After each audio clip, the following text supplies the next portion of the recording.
Olá, boa tarde, meus queridos. Como que vocês estão? Espero que estejam todos bem, né? Curtindo esse tempinho frio. Aí às vésperas do nosso recesso, né? Daquele momento de descanso, de recarregar as energias para a gente dar continuidade ao nosso estudo assim que retornar, né? Então, sempre lembrando que a gente vai dar continuidade a esse segundo trimestre, assim, no retorno, né? Então, tudo que a gente estudou até agora, a gente vai precisar, então, para dar continuidade no segundo trimestre. Então, vocês fizeram a nossa avaliação no dia de ontem, né? Foi uma avaliação tranquila, né? Puderam fazer aí de forma mais fácil, né? Todos no seu conforto, então conseguiram desenvolver bem, tá? Pelo que eu dei uma olhada ali, as notas da grande maioria foram notas boas, tá? Então vamos manter esse padrão assim que a gente retornar para as nossas atividades. Então vamos finalizar hoje com a nossa última aula e antes de irmos para o recesso, né? A nossa aula 19. A gente vai começar a trabalhar agora com o continente asiático, né? O continente de maior extensão, mais amplo, o de maior população. Então a gente vai conhecer um pouco desse continente, tá? Os objetos do conhecimento relacionados à nossa aula de hoje estão relacionados às características gerais e físicas do continente asiático, tá? Eu sou a Tenente Gisele e nós temos também nos apoiando aqui o aspirante Martinho. Então vamos lá iniciar essa aulinha. Primeiro, para a gente conhecer um pouco sobre o território asiático, né? Esse continente asiático, a gente já falou quando começamos a estudar de Europa, né? Que é uma junção dos dois continentes, a Eurásia, mas a gente vai estudar de forma separada, né? Europa e Ásia, por várias questões históricas, culturais, né? Econômicas. Então vão ser diversas situações aí, e aí a gente estuda esses territórios de forma separada, né? E aí a gente vai ter uma separação natural entre essas regiões, né, que são os montes Urais, que vai dividir o território europeu do território asiático, que a gente já estudou um pouco sobre isso. Então eu trouxe aqui para vocês um mapa que apresenta aí as regiões da Ásia, né? E são cerca de 50 países, algumas regiões independentes, né, buscando sua independência, que a gente vai estudar até finalizarmos esse trimestre. Então temos o destaque aí, as regiões de maior extensão, né, a Rússia, temos a Mongólia, China, Japão, as Coreias do Norte e Sul, Cazaquistão, Uzbequistão, todas essas regiões que a gente estudou anteriormente, a Índia, né, as Filipinas, Indonésia, nesse setor aqui mais a oeste, Turquia, Iraque, Arábia Saudita. Então várias regiões que a gente no decorrer, né, dessas próximas aulas aí a gente vai estudando mais a fundo, vai conhecendo um pouco mais de alguns desses territórios, tá bom? Tem alguns que são territórios menores, né, muito pequenininhos, eles estão descritos aqui. Depois vocês podem acessar o slide, verificar o mapa direitinho, né? Então tem essa opção aí. Algo que é muito interessante também, que eu sempre gosto de estar utilizando para conhecer as regiões, se não é possível ir, né, em determinados locais, a gente pode navegar. Hoje a gente tem a ferramenta, o Google Earth, né, que qualquer um pode acessar e de modo praticamente real ali você acessar vários locais do mundo. Então é bem interessante para a gente poder conhecer alguns territórios que a gente fica falando, né? É mais fácil assimilar quando você pode visualizar, ver fotos, ver como que é o relevo, como que é a disposição daquele território. Então façam uso dessa ferramenta aí que vai ser bem interessante, tá bom? Falando ainda de Ásia, né? Nós vamos ter aqui, como eu falei para vocês, o agrupamento desses dois continentes, né, Europa e Ásia, formando a Eurásia, e estudados de formas separadas pelos critérios que eu já falei para vocês. Outro fator importante que a gente pode observar, nós já estudamos aí as zonas climáticas, né, as 5 zonas climáticas do nosso planeta, que vão informar, vão delimitar aí as características climáticas de cada região. Então, toda a região asiática, tá, o território asiático, ele vai estar compreendido aí, né, a gente vai ter desde a zona tropical, a parte sul aqui do continente asiático, passando pela zona temperada até a zona polar ártica. Então, nós vamos ter uma variedade, né, uma diversidade, é o continente da diversidade, porque você vai ter muitos climas diferentes, muitas paisagens, vegetações diferentes, tá? Em decorrência dessa composição aqui. O continente asiático ele vai estar em 3 zonas térmicas, né? Zona polar ártica, temperada do norte e a zona tropical, tá bom? Outras características importantes que a gente vai verificar no estudo desse trimestre, desse continente, é relacionado, né, às condições relacionadas às placas tectônicas, né? Se você observar aqui esse território que compreende a Ásia, você vai perceber, né, que a gente tem uma condição, um número muito grande de vulcões, né, em toda a extensão territorial dessa região. E por que isso? Porque a gente vai ter o encontro, né, de placas tectônicas e vai ocasionar a formação, né, desses vulcões aí, muitos vulcões ativos, alguns adormecidos, né, mas muitos vulcões ativos. E isso, pessoal, se deve muito à condição que ocorre aqui nessa região, tá? Então, essa região aqui, que corresponde ao Oceano Pacífico, toda essa extensão aqui é considerado o Círculo do Fogo. Nesse mapinha aqui do lado, a gente pode verificar. Então, todo o Círculo do Fogo correspondendo a essa região, né? Pega aqui também a extremidade sul da América, né? Então, vai pegar toda essa região. Então, ela corresponde a uma região de muita atividade sísmica e vulcânica, tá? Então, nós vamos ter muitos terremotos, né, muitos vulcões em atividade por causa desses vários encontros, né, de placas tectônicas. Então, só para observar, tem a indo-australiana, a placa das Filipinas, a euroasiática, norte-americana, a placa de Nazca, tá? Então, é um número muito grande e vai causar toda essa atividade, tá, que está relacionada nessa região. Por isso que a gente vai ver que o Japão, por exemplo, tem um encontro de 3 placas tectônicas. E aí isso vai ocasionar terremotos constantes, né, naquele território. Então, a população, ela que foi habitar aquela região, ela já faz, né, prepara tudo de acordo com as condições existentes ali. Então, todas as construções, a população já é preparada, né? Os alunos em escolas, se acontece qualquer movimentação, qualquer tremor, eles sabem todas as medidas de segurança que devem ser adotadas, né? E as construções também vão estar adaptadas a essas condições também, tá bom? A gente vai falar disso posteriormente, novamente. Então, só para a gente entender a localização, né? No continente asiático, ele vai estar localizado, a sua grande maioria, no hemisfério norte, né? Mas nós vamos ter parte do continente asiático aqui também no hemisfério sul, e ele vai estar concentrado também no hemisfério totalmente oriental, ok? Só para a gente entender a questão da localização desse território. A regionalização da Ásia, tá? Então, a gente pode regionalizar a Ásia também, baseando-se em algumas condições aqui. O norte da Ásia, né? Ou a Ásia setentrional. Então, vai ser toda essa parte superior aqui que pega a Rússia, né? A Sibéria, toda essa região compreende, então, a Ásia setentrional. Então, nós temos aqui uma região que compreende a Ásia central, tá?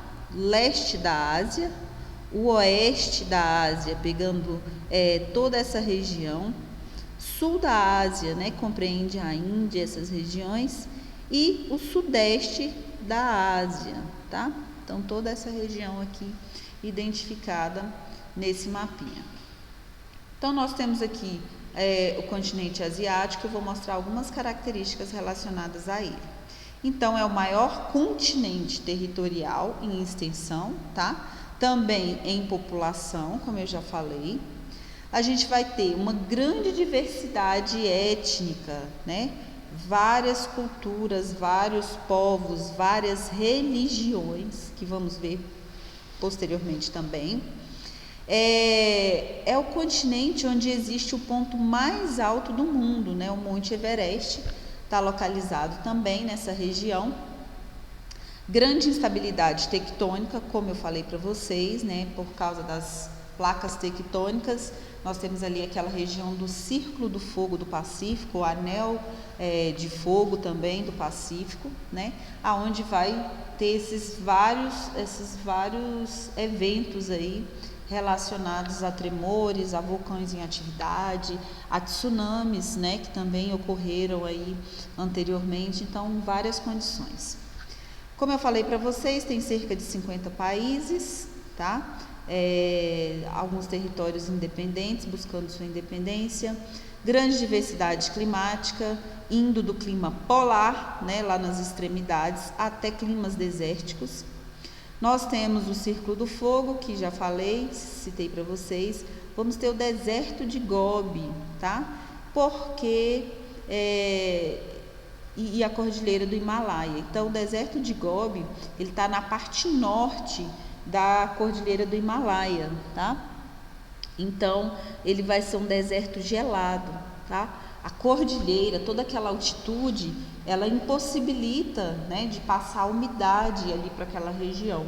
Então, nós vamos ter uma região que não chega a umidade por causa dessa barreira natural, né? Nós vamos ter um deserto frio, ok? Deserto de Gobi, que fica na Mongólia. A economia, que vai ser um assunto que vamos estudar posteriormente também, vai estar muito relacionada às reservas de petróleo, né, que são as maiores reservas do mundo. A gente vai ver os tigres asiáticos, né? O que são esses tigres asiáticos? Vamos estudar Japão, China, Oriente Médio, Índia. Então, nós vamos ter, né, um estudo dessas várias questões relacionadas, né, entender como que funciona a economia dessa região e por que hoje a China é considerada a segunda maior economia do mundo. Vamos entender qual é a lógica do funcionamento da economia deles. Trouxe aqui também um mapa político, né, da Ásia, demonstrando aí as regiões, as principais capitais, tá? E aqui também dá para a gente verificar a diversidade, né, os vários paralelos que vão atravessar todo esse continente, né? Nós temos desde lá do Oceano Glacial Ártico, né, até chegar na coordenada, acho que está 10 graus sul, tá? Então, temos aqui a linha do Equador e esse território vai abranger até essas coordenadas. Então, uma extensão territorial muito grande, né, muito extensa. A gente vai ter vários fusos horários passando nesse território, né? Se eu não me engano, são 11 fusos horários diferentes para toda essa região. Não, se eu não me engano, são mais, porque eu acho que só a Rússia são 11 fusos horários, tá? Então, vão ser mais mesmo. Depois eu informo isso aqui para vocês. E toda essa extensão latitudinal também, tá? Vamos ver aí algumas paisagens das fronteiras asiáticas, tá? Das extremidades asiáticas. Então, nós vamos ter aqui os Montes Urais, né? Que nós já falamos desde quando começamos a estudar sobre a Europa. A gente fala muito sobre essa região que separa a Europa da Ásia, tá? Então, essas regiões aqui que estão em território, os Montes Urais está em território russo ali, dividindo Europa e Ásia. Temos o Mar Cáspio também, que separa a parte europeia da asiática, tá? Mar Negro, mais Mediterrâneo. E aí nós temos o Estreito de Bósforo, tá? Fica na cidade turca de Istambul, separa a Europa e a Ásia. Istambul ali tem esse divisor também, essa região tem territórios, né, nos dois continentes. Temos ainda a Papua Nova Guiné. A Indonésia divide a ilha de Nova Guiné com a Papua Nova Guiné, marcando a fronteira com a Oceania, tá? Então é outro divisor aí, uma região belíssima. Temos o Mar Negro mais o Canal de Suez no Egito. Então outra fronteira aí entre a Ásia e a África, né? Foi até fonte de estudo nosso no primeiro trimestre aí esse Canal de Suez, aquela questão das embarcações que ficaram encalhadas, né, e prejudicaram aí o transporte de mercadorias de várias regiões. Então, algumas paisagens que demonstramos, e aí a gente vê um pouquinho sobre o mapa físico da Ásia, tá? Então, na Ásia, nós vamos ter, né, a diversidade de relevo muito grande, as altitudes variando aí acima de 4.000 metros de altitude, tá? Nós vamos ter, por exemplo, o Planalto do Tibete, né? Que é uma região com cerca de 4.500 metros de altitude, é considerada até o teto do planeta, né? Então, as pessoas que habitam essa localização têm dificuldades por causa do ar rarefeito, né? Essa região tão alta, então, que vai estar localizada ali o Monte Everest, né? A Cordilheira do Himalaia. Temos outros planaltos, né? O Planalto Central Siberiano, Planalto do Irã, o Planalto da Arábia, né? O Planalto do Deccan. Então, a gente tem várias regiões, né? O deserto de Gobi, que eu falei há pouco para vocês, algumas penínsulas, né? A gente vai ter uma área insular muito grande, muitas ilhas, o Japão, várias outras pequenas ilhas por esse território. Nessa região também nós vamos ter as maiores profundidades, né? A gente vai ter regiões muito profundas, depressões nesse território também, como o Mar Morto, tá? Tem cerca de 400 metros abaixo do nível do mar. Então, nós vamos ver essa diversidade no continente asiático. Então, desmembrando um pouquinho isso aí, a gente vai relembrar alguns conceitos já estudados, né? As planícies da Ásia. As planícies estão nas bordas, né? Pensem ali nos limites do continente, em áreas banhadas por grandes rios, tá?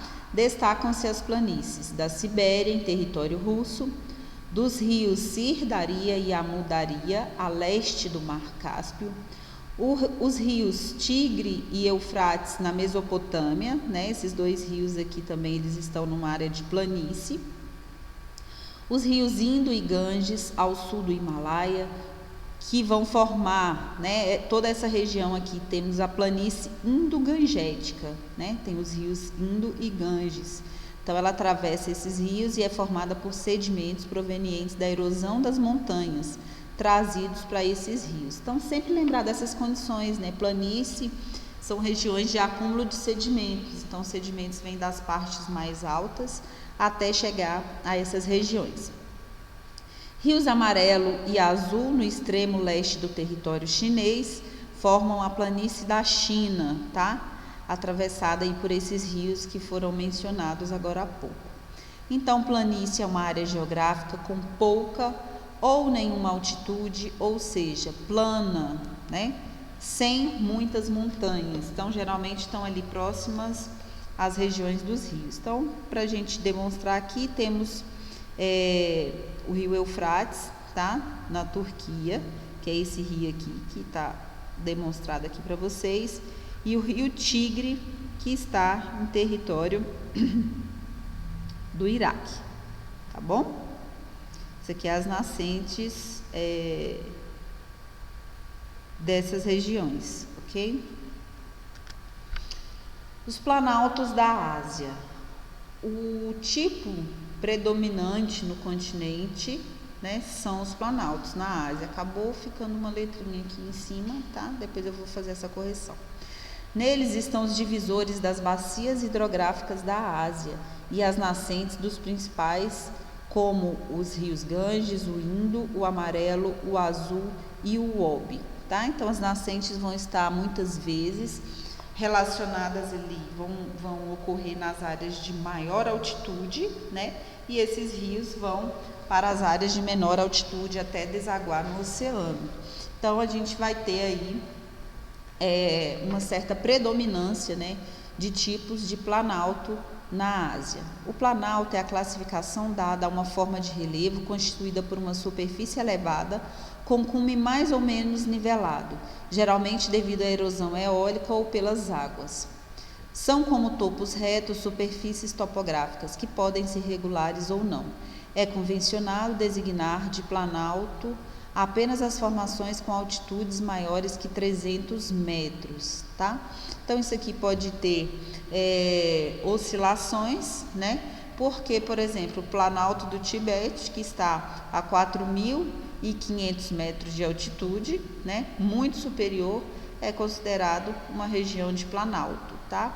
Então, as características de Planalto vai ser um relevo mais desgastado, né? Porque é um relevo mais antigo, geralmente ele tem o topo mais arredondado ou mais reto, como uma chapada, tá? Porque é uma região que sofre o desgaste natural, tá? Seja do vento, da chuva, das várias intempéries aí. Então, nós trouxemos aqui algumas regiões que demonstram áreas de planalto, né? Nós temos aqui o Rio Amarelo, na China, né? Ele vem serpenteando aqui com várias curvas nesse relevo. Temos o Rio Azul também, na China, vamos estudar depois, novamente. O Rio Obi, na Rússia, tá? Pode observar aqui a floresta de coníferas ao fundo, né? Uma área montanhosa mais ao fundo, né? E os rios Obi, Yenisei e Lena, usado para a produção de energia elétrica. Então, ele tem esse aproveitamento. Rio Ganges, na Índia, a gente vai estudar depois também, considerado um rio sagrado, né? Onde as pessoas acreditam que elas podem se purificar ao se banhar nesse rio. E aí vai ter várias condições, né? Tem a questão do lixo, né? De vários materiais serem lançados nesse rio, e essa questão de ser considerado um rio sagrado. Depois a gente vai discutir um pouco mais sobre isso. Aqui a gente tem uma imagem também do rio Indo, na Índia, tá bom? Só para demonstrar aí, para a gente iniciar esse assunto. As depressões, né, na Ásia, então nós temos uma depressão continental do Mar Morto, então um dado aqui com 416 metros, tá? A depressão parte do relevo terrestre situado abaixo do nível do mar, a depressão absoluta, tá? Ou abaixo do nível das regiões vizinhas é uma depressão relativa. Então a gente estudou isso. Se eu tenho uma área rebaixada em relação às áreas vizinhas, a gente considera uma depressão relativa.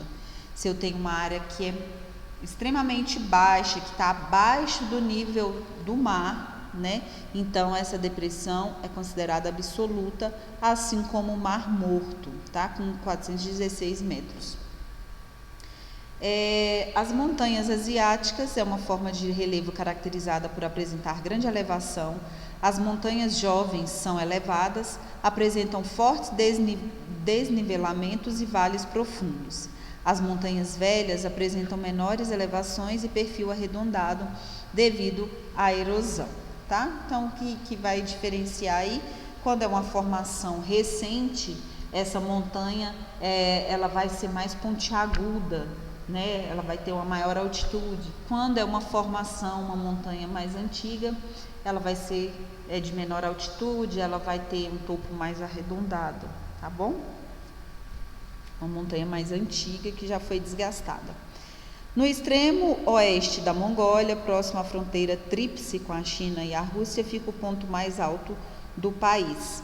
Então, nós temos formações mais antigas nessa região, tá?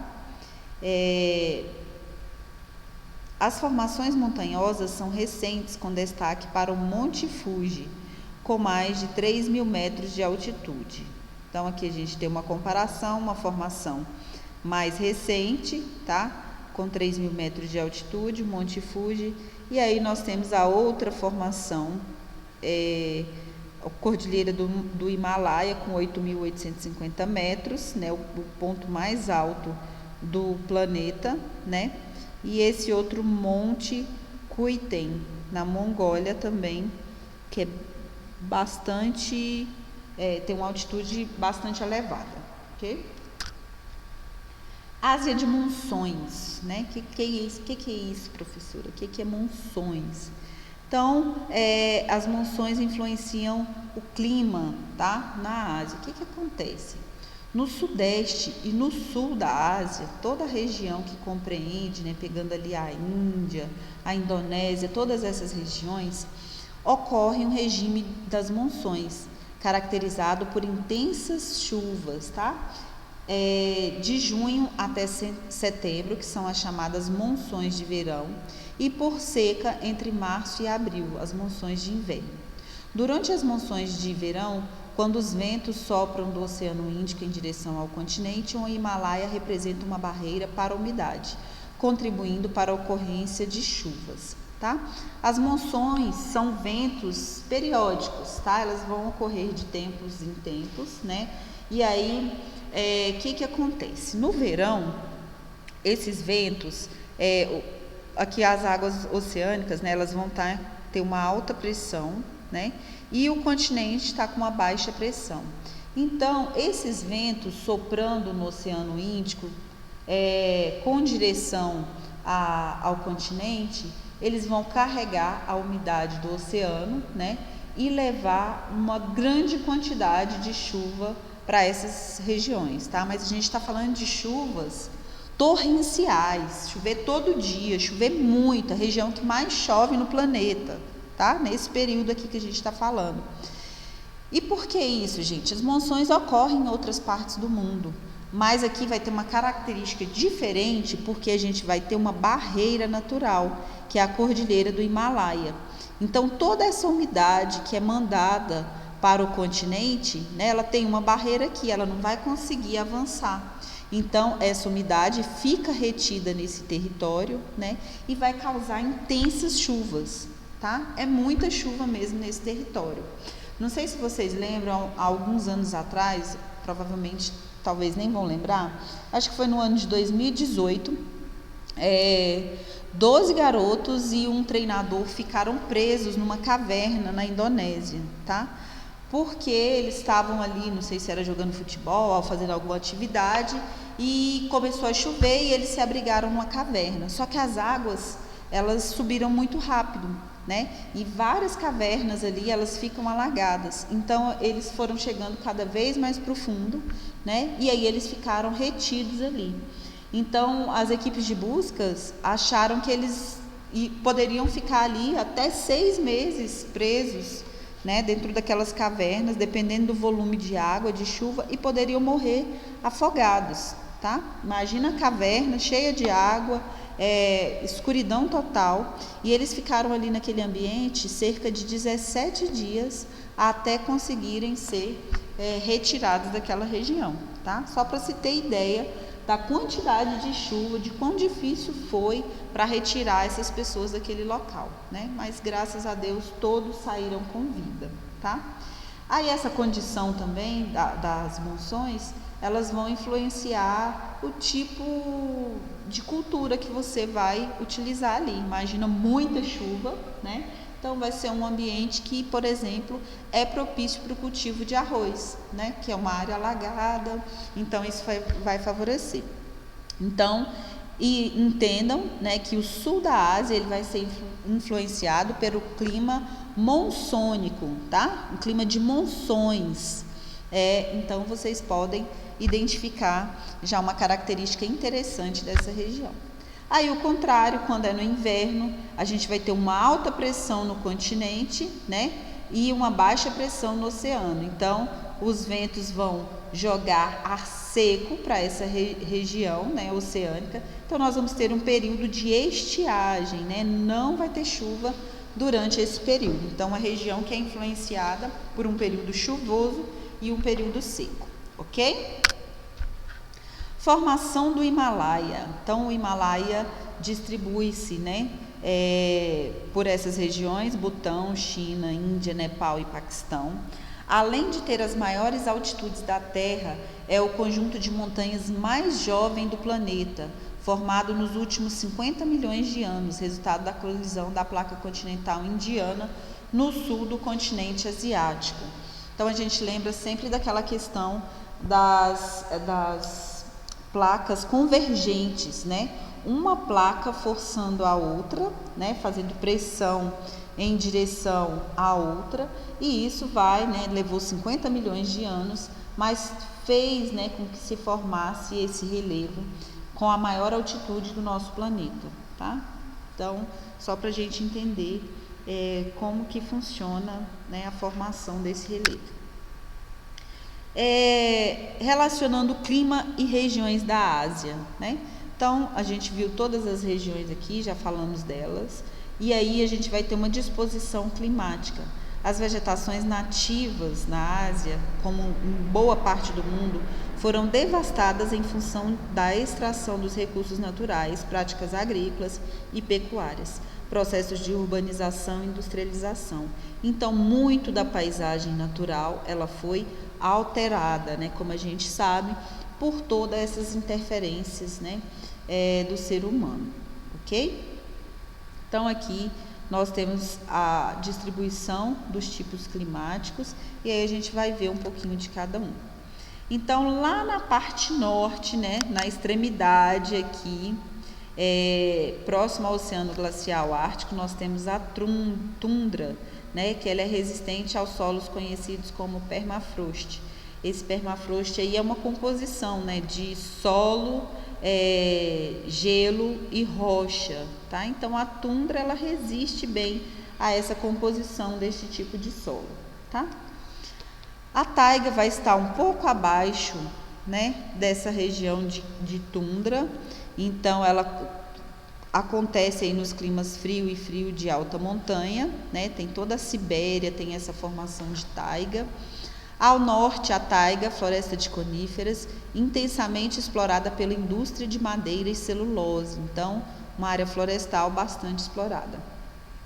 Florestas temperadas em regiões de clima temperado, vegetação mediterrânea, né? Ali as margens litorâneas. Então, vai ser uma região propícia à produção de azeitonas, né?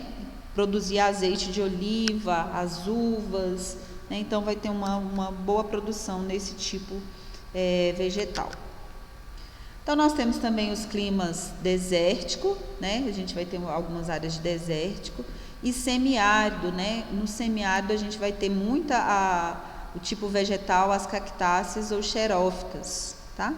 Então, são plantas adaptadas a essas condições. Então, as plantas xerófitas, por exemplo, elas vão ter raízes bem profundas, né, em busca de água, e elas vão ter, geralmente, também a sua parte superior de espinhos, tá? Para evitar que elas percam ali a umidade, tá? Então, algumas condições, as plantas se adaptam também ao ambiente.